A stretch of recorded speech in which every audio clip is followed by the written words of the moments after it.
Kasako Media, tunaangazia maisha, tunaandika kesho.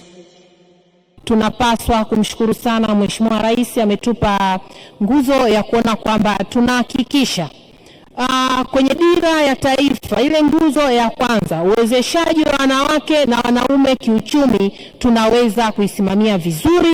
Na katika hili tunafanya mafunzo mbalimbali na tunashirikiana na ofisi ya Waziri Mkuu TAMISEMI kuona kwamba mafunzo haya yanakamilika. Ofisi ya Waziri Mkuu TAMISEMI inaingia kwa sababu waheshimiwa ma-DC na ma-RC ndo walezi wa haya majukwaa. Kwa hiyo kule elimu inapatikana kupitia maafisa maendeleo yetu ya jamii katika halmashauri, lakini vile vile tayari tuna jukwaa ambalo liko la kidigitali. Mheshimiwa Waziri Dorothy Gwajima anaendesha kwa mikutano mitandaoni, na wiki iliyopita tayari tumeweza kuzindua Secretariat ya Taifa ya majukwaa haya. Lengo ni kuona kwamba tunashirikiana sasa na hawa Secretariat kuona elimu sahihi inaendelea kuwafikia wengi na kuhakikisha mahitaji ya dira yanaweza kutimia. Lakini serikali inachukuliaje majukwaa katika uendelevu wake?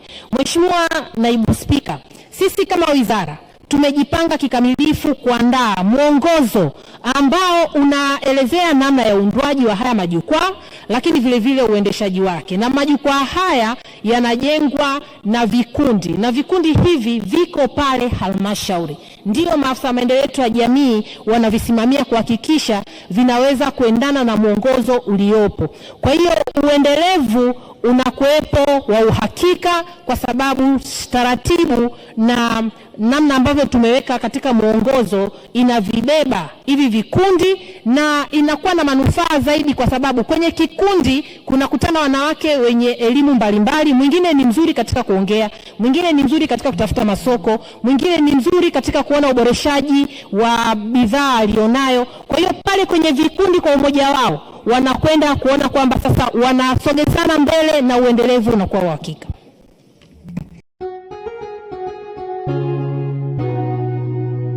Kasako Media, tunaangazia maisha, tunaandika kesho.